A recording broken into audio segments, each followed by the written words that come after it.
Are you thinking of buying a property with multiple houses on it? Let's say you need your parents to come live with you, or maybe your kids need a place to live as well and you don't want them living under the same roof, but you want to combine everything into one property. If that's you, you want to watch this video because that's what we're talking about today.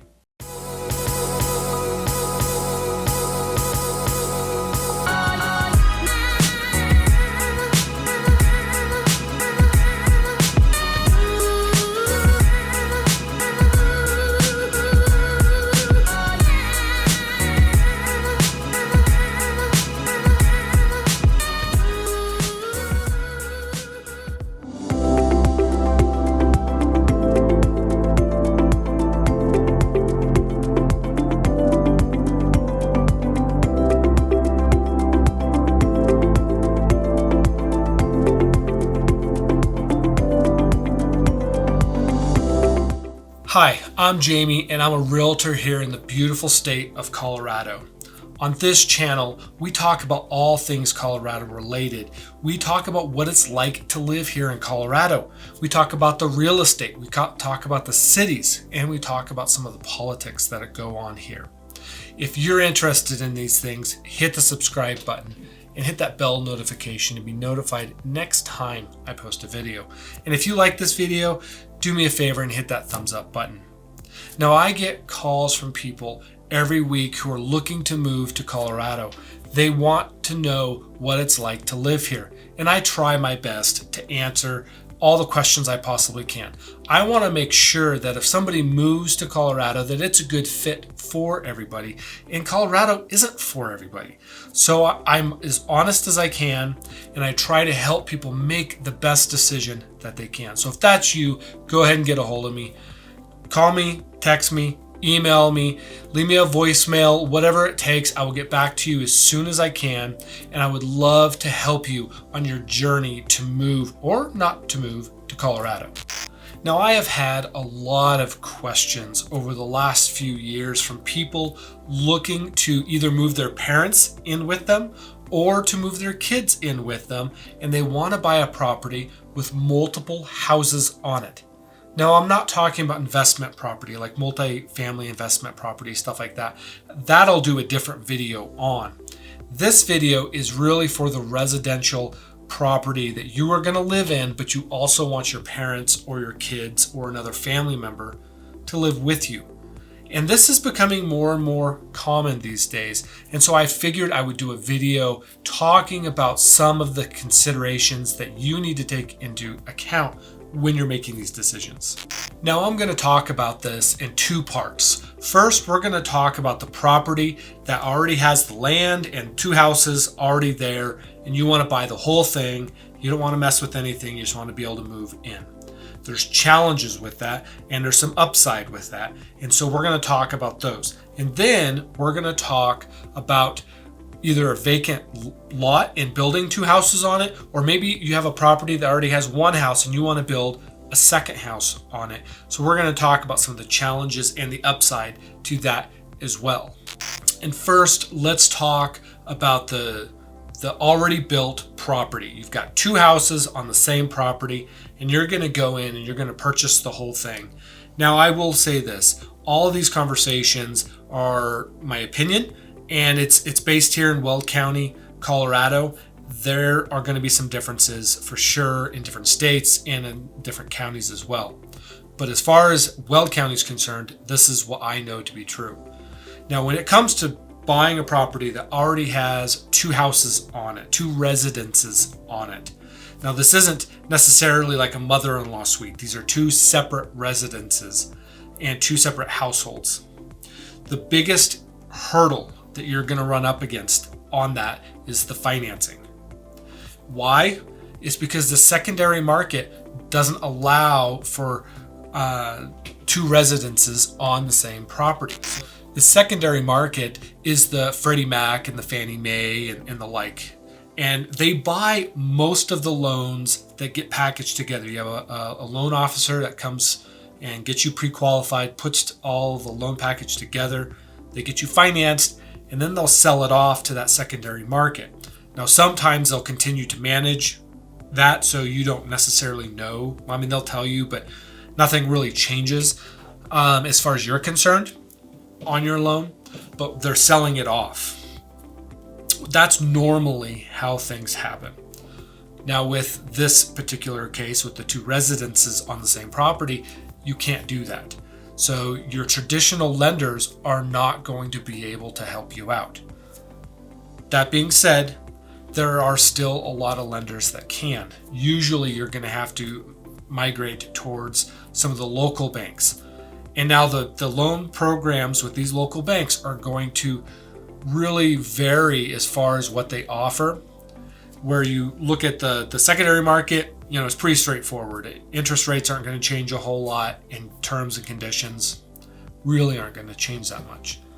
But when you're doing financing this way, when you're looking at the local bank and they're going to hold the note locally instead of selling it off, the terms and conditions really vary. The interest rate really varies. And there's a bunch of banks that will do this. So you will have to spend some more time shopping around. Now, the other factor when it comes to the finances is you will have to put, almost explicitly, everything I've seen, you will have to put more money down. Most of the places I've seen require at least 20% down. Where if you're selling off to the secondary market, you can get, basically nothing down, 3% and even lower sometimes. But when it comes to this particular case, you're going to have to come to the table with some cash. That's a given. And no matter which way you do it, you're going to have to come to the table with more cash. The other downside to it financially is your interest is going to be a little bit more. Take it from a bank's side, the bank is assuming more risk. So they are going to want to get paid a little bit more for that. It makes sense. Now, this may be a deal breaker for you because you may not be able to afford that payment. That's up for you to decide.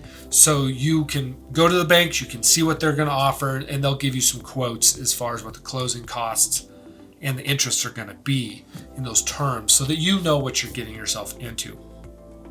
The other downside to using the local bank is, it's been my experience at least, getting approved. The initial approval does take a lot longer. The last one I did, and it was less than a month ago when we did this, it took probably 3 weeks to get the final approval. And that's because this particular bank had to meet as a board and approve what they were going to take on as debt. And they had to wait for that in order to do the final approval. Now that was a bit of a pain. However, getting there and getting to the closing table, it was a lot easier working with a local bank because they knew what they were taking on and they really knew that they wanted that debt from the time they approved it. You go over to the secondary market and the traditional way of doing things, it does require a lot more crossing of the T's and dotting of the I's, so to speak, because they're planning on selling it off and they want to make sure that loan is packaged in, everything is polished so that their sale of that loan isn't going to have any hiccups on it. And that's really what they're trying to protect themselves from. The local bank, they don't have to worry about that necessarily. So it's harder in some regard, but it's also easier in some regard. Now, the big upside to buying a property that has two houses on it already is you're going to probably get more for your money. It's been my experience, and I've built my own house and I've had houses built and I've seen a lot of this done almost explicitly. When you can buy something that's already built, instead of having it built yourself, you're going to get more house for your money. You're going to get more amenities for your money. Now, the builders try lowering costs to try to be competitive with that. I get that. But usually they're having to cut some things that you normally would get in a regular, already built, not new construction house. So that's the big benefit. You get more for your money, and then you also move in right away. There's not going to be a construction period.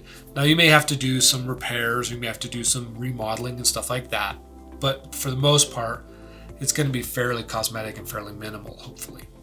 Now, when we look at a property that doesn't have the two houses, only has one house, or maybe it doesn't have one house, you're going to build two houses from the ground up, there is some advantages to doing this. Really, the biggest advantage is you get a new house or 2 new houses, which is really awesome. The downside to it is funding it. Again, you're going to have to find a local bank, because in order to get a construction loan and to go through that whole thing, you're going to need access to gradual funds, and then you're going to wrap it into more of a traditional mortgage. If it's all one property, wrapping it up into a traditional mortgage, you're still going to have to find a local bank and go through that whole thing.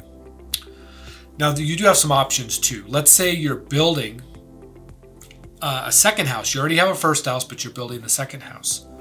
Now, in Weld County, we used to have a program called the Recorded Exemption Program. That's been canceled, or it's really been changed. Now they named it a few different things. Depending on what your situation is, you have a few different options in order to go down this path. And what it means is, instead of building it on the same legal description property, you actually split the property, not physically, obviously. You split it, the legal description. So from the county perspective, county recorder, there are 2 properties on that part, from their perspective. And then you build on that second property. The nice thing about this is you can sell one property without having to sell the other property, which makes it really nice. And whoever buys it can get traditional financing. You don't have to go to a local bank. And if you can do this, when you get done and you wrap it into a mortgage, you can wrap it into 2 mortgages and do traditional financing with each of them, which will significantly lower that payment in your APR and make it easier for you down the road. So there are some pretty big advantages, but I will say, having gone through that process, it is difficult. So you just need to know that up front. I highly recommend that you talk to some professionals on it, because it is difficult to go down that road. But if you can go that way, I do think it is worth it, because it will pay dividends long term. Now, if you can't go down that road because the county says, nope, we aren't going to let you split it for one reason or another, and they do that a lot, so that may very well happen to you. Now, if that happens, you still might be able to build a house on that same property. Now, you're going to have to deal again with the county, and this is the big downside of doing that, is you're going to have to ask for an exception, because the county won't let you just build another house on the same property. They want 1 residence per property. That's typically what they stick to. But they have some exceptions that you can apply for, and especially when it's family. If it's your mom or your dad or both your parents wanting to come live with you because they're getting older and they need more assistance, they may give that exception because of the situation.